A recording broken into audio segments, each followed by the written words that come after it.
You might not see it yet, but the reason you often feel like you're not enough has little to do with your failures. In fact, it may not be your fault at all.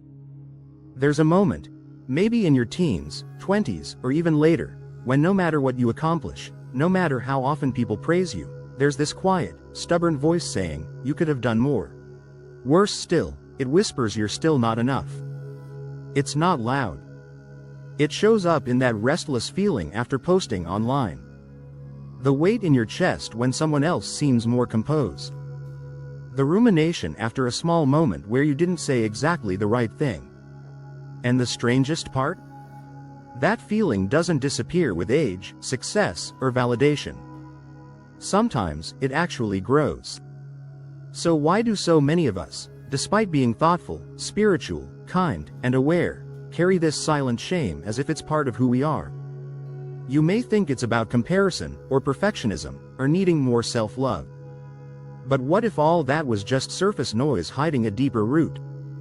Because, and here's the unexpected truth, this feeling might not come from your personality at all. It might come from your shadow.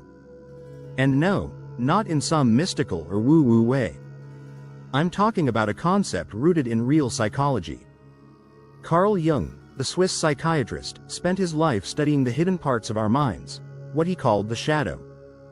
This shadow isn't evil or wrong. It's simply the parts of us we were taught to bury.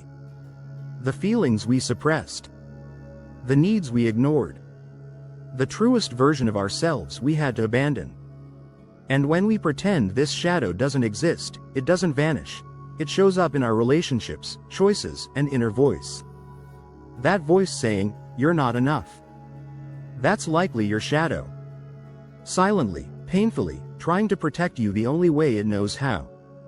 But here's where it gets wild. The way you've been trying to fix it might be making it worse. Before we go further, let this sink in.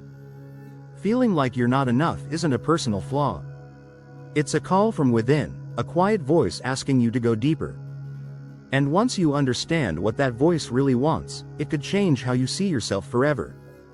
Stick with this video, because by the end, you won't just understand the why, you'll begin to see the how. And if you're someone who craves meaning and deeper awareness, don't forget to subscribe to Stoic Trench so you don't miss videos like this. Now, if the part of you whispering, not enough, is your shadow, what exactly is the shadow? Jung described it as the collection of everything we were taught to hide, consciously or not. Imagine a box we started filling in childhood. Every time someone told you, don't be so loud, don't cry, you're too much, you placed a piece of yourself in that box. But we didn't just shove away anger and sadness. We hid our passion, our brilliance, our creativity, even our sensuality. Everything that made us real and whole. And now we wonder why we feel broken. Truth is, we were just taught to split ourselves in half. Jung believed what we push down doesn't disappear, it becomes unconscious. That's where the pain begins. Because if you don't consciously meet your shadow, it meets you in your relationships, your habits, and especially that voice that says you're never enough, never quiet enough, never perfect enough. But here's something most people don't realize, the shadow doesn't hate you. It's not trying to ruin you. It's trying to protect you. It carries pain, yes, but also truth. The raw, unfiltered you beneath all the masks. It's like a scared child who believes shrinking is the only way to stay safe. And maybe once, it was. Maybe staying small helped you survive your home, your school, that breakup. But now, that same shrinking is what's stopping your growth. So here's where it shifts. What if, instead of silencing the not enough voice, you listened to it? What if you treated it not like a monster, but like a frightened child? What might it say if you gave it space? This is what Jung called integration, bringing the shadow into light. Not to fix it, but to understand it. And when you do, something softens. The non-stop self-criticism? It quiets. The pressure to be perfect? It fades. Because you finally realize, you were never broken. You only buried parts of yourself that felt too much for a world that didn't know how to love them. Now it's time to reclaim them. So how do we actually face the shadow? Not just mentally, but emotionally, in a way that brings real peace, real lightness. Let's be honest. Most people avoid the shadow like it's something shameful. But strangely, that's exactly where the sacred lies. Integration isn't a show. It's not about writing something deep and calling it healing. It's about sitting with discomfort, gently, and asking, what part of me have I abandoned, and why? Start with this. Notice your emotional triggers. The moments when you spiral, overthink, or collapse under something small, like a text left unread. These aren't random.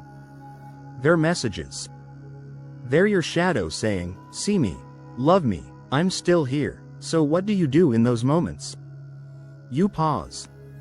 You breathe into the emotion instead of running from it. You ask, what age does this pain feel like? Then look for the memory. Sit with that younger you, the one who never learned how to hold anger, fear, or longing. And here's the strange truth, it's not always about understanding. Sometimes, healing is simply being with it. In a world obsessed with fast results, stillness with your own pain is radical. And in that rebellion, something deep begins to heal. Jung also said this, your shadow doesn't just hold your pain.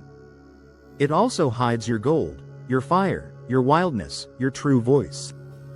This matters. Because healing isn't always about being calm or quiet. Sometimes, it's about getting louder. Reclaiming what once made you feel too much. And that's the paradox. The more you embrace your scars, your truth, your history, the more whole you feel.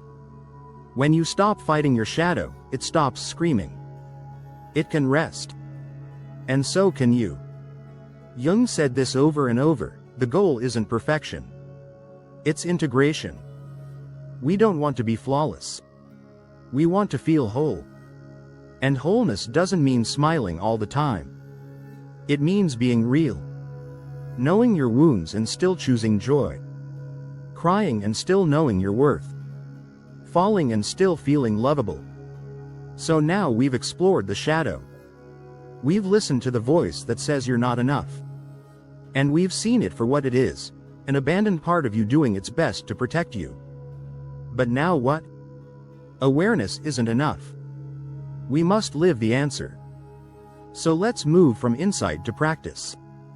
Jung believed true wholeness wasn't about perfection, it was about becoming conscious. As he said, wholeness is not achieved by cutting off a portion of one's being, but by integration of the contraries. So how do we begin? How do we not just know we're enough, but feel it in our bones? Here are 3 practical tools to start that journey, gently but deeply. Tool 1. The shadow check-in. Make space for what's been hidden. Once a day or week, take 5 to 10 minutes and ask, when did I feel small today? When did I feel unseen? What part of me was rejected in that moment? Then go deeper. What part of me needs love right now?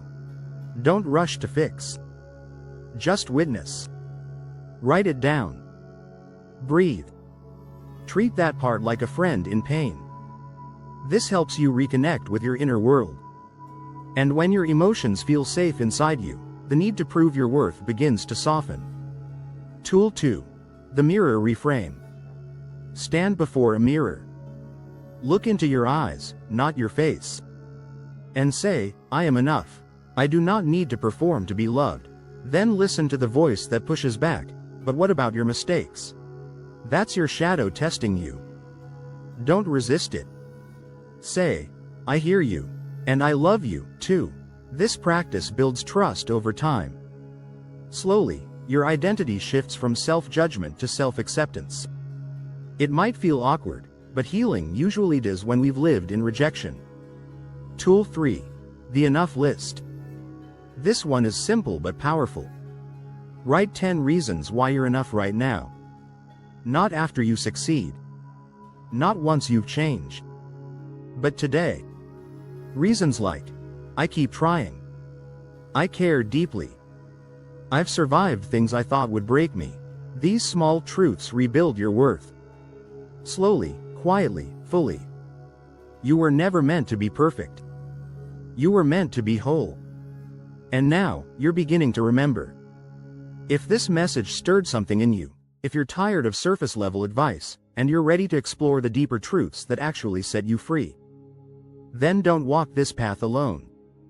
Subscribe to Stoic Trench, where ancient wisdom meets modern healing, and every video brings you one step closer to your true self.